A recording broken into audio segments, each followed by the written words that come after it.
friends. I know it's been a little while since I have made a video for you. We've been working on the play, and my oldest daughter graduated from high school last week, and so she's getting ready for college. And oh my goodness, I've just been crazy busy with all the end of the year things. But I wanted to hop on real quick and I want to read you a book. This book is called Gabby. Now, this is a really old book. It actually is a book that my parents bought for me when I was in school. Because this is a little, I think they're called a little furling once we get started with the book. And her name is Gabby, but it's kind of because she gabs a lot. That means she talks a lot.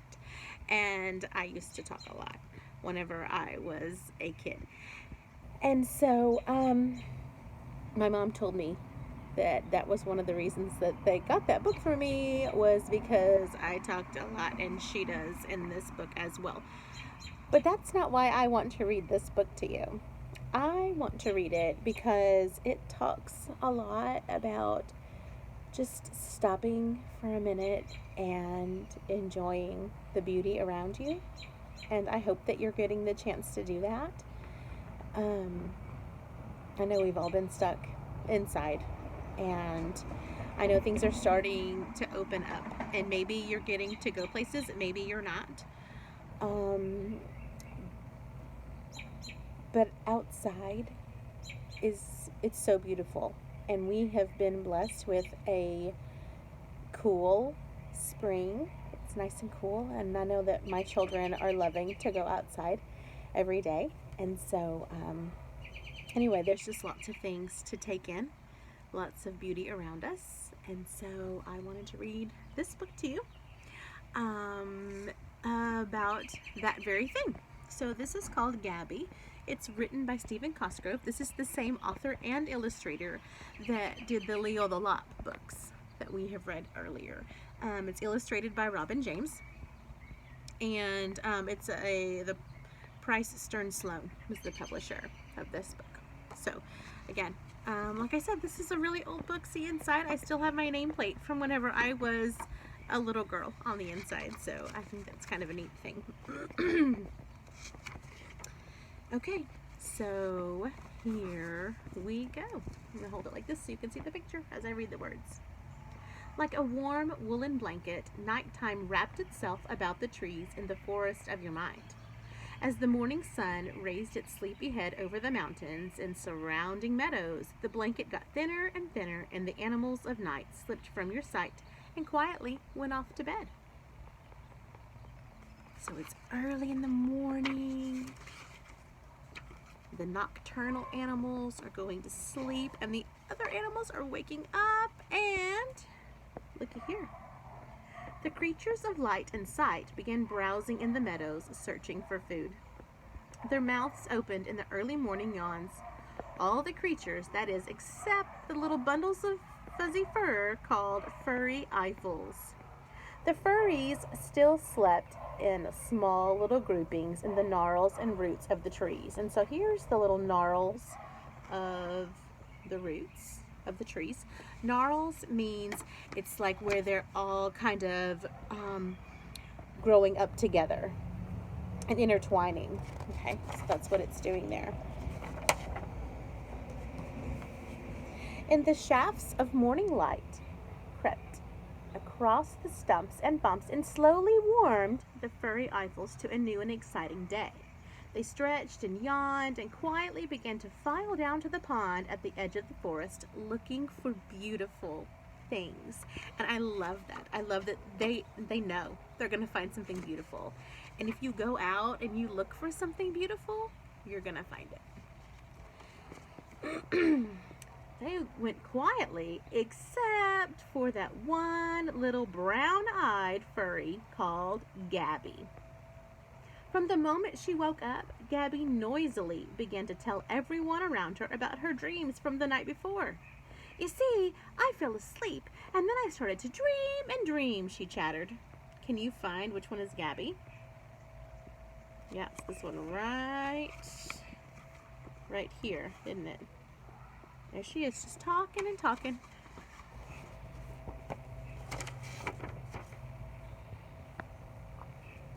Here she keeps going.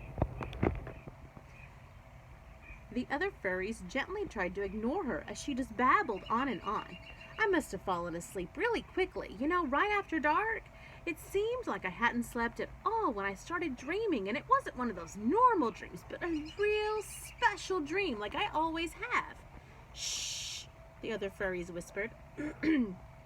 She looked around in total amazement. Why? You mean you don't want to hear about my dreams? No, said one of the furries as he took her off to the side of the trail. We're going to the pond at the edge of the forest. It's here that we want to see the great swans of dawn before they lift their wings and fly into the morning sky. Oh, said Gabby. They continued down the trail, and she said, I knew it had to be something important, or you would have wanted to hear about my dream. Oh boy, it was such a wonderful dream. Shh, all the furries said together.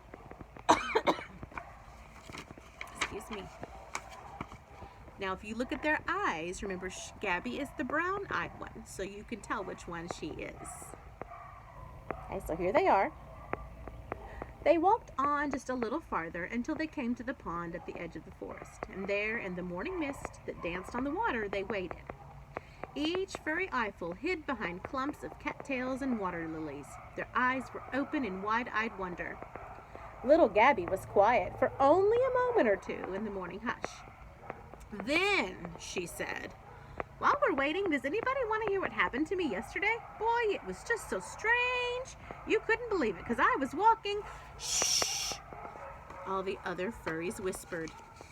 She's talking too much, isn't she? She's talking too much.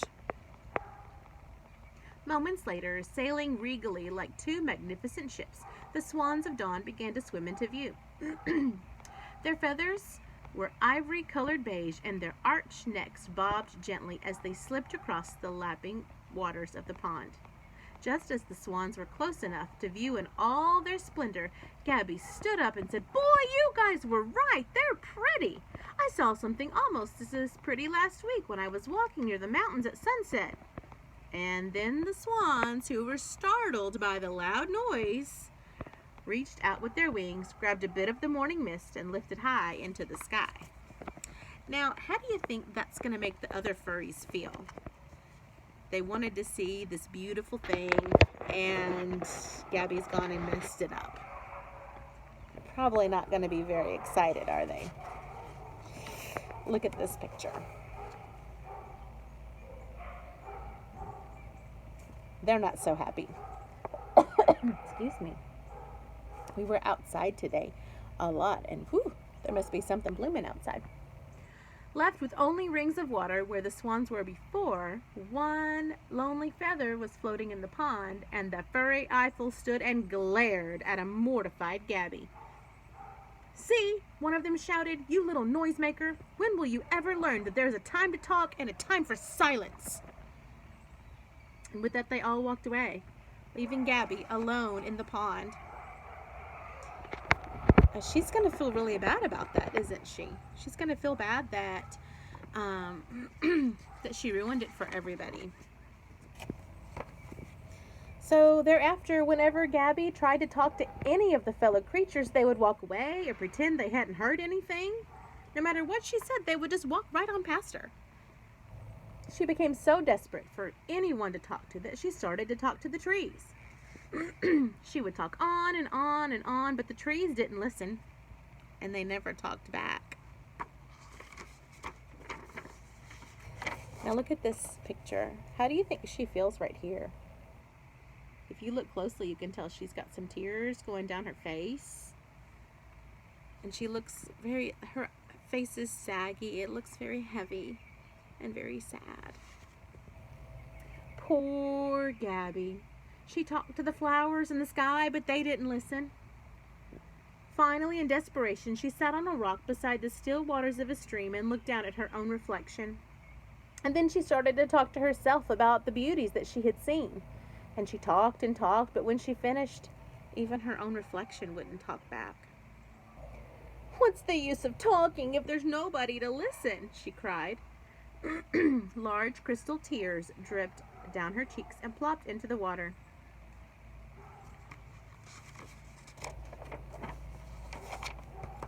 Now we meet a new character. Her sobs were interrupted by a soft, slithering noise behind her. She turned quickly to see what it was. And there, wrapped around the stem of a wild rose, was the most beautiful snake that Gabby had ever seen. "I sense that someone is there," said the snake in a soft, whispery voice. "Won't you speak so that I might know where you are?" Gabby wiped the last tear from her eye and looked closely at the beautiful snake. "Oh, why, you are blind," she said, swallowing her last tiny sob. If someone is blind, they cannot see. So this snake cannot use his eyes to see. "Yes," said the snake. And he tested the air with his flickering tongue. "My name is Cartus, and I can barely taste your tears. Why have you been crying?"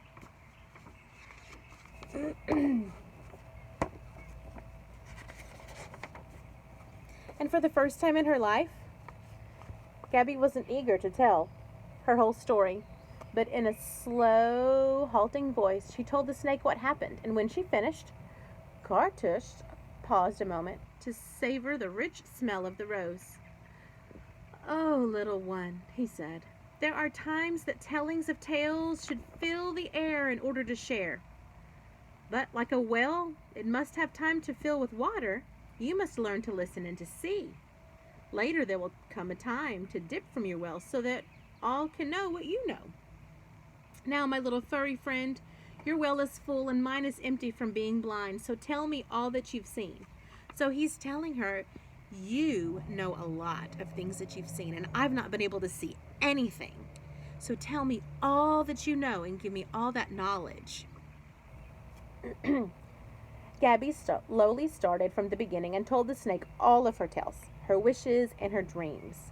When she had finished, Cartush paused, gently tasting the moment, and said, "Now, Gabby, your well is empty. Go and drink deeply from all that you see, and when you are finished, come and tell me." And with a happy heart, Gabby quietly went out to see all that she could see.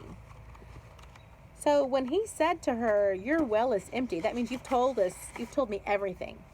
You've told me all your stories, and so you don't have any more to tell. So go out and use your eyes and be your eyes for me and look at things and then come back and tell me again. After that, Gabby saw everything that she could and listened to all that she could hear, and she would rush back and tell Cartush of the world around her. And sometimes, when the time was right, when the flickering firelight with the other furry eyefuls, Gabby would tell a story and then be quiet. So she's learning there are times to talk and there's times to be quiet, right?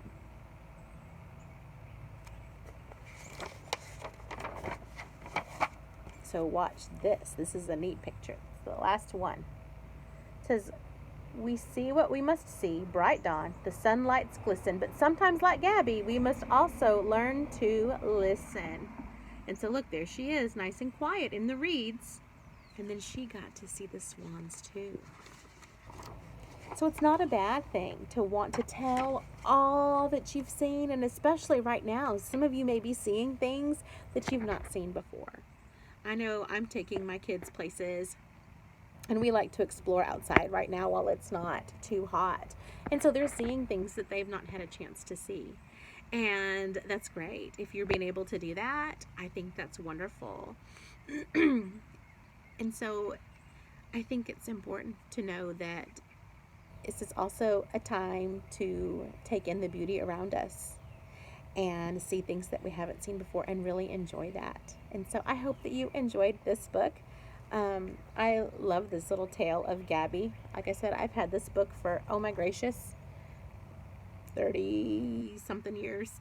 And so it's really, really old. But anyway, I hope that you enjoyed it. I miss you. I love you. Bye bye.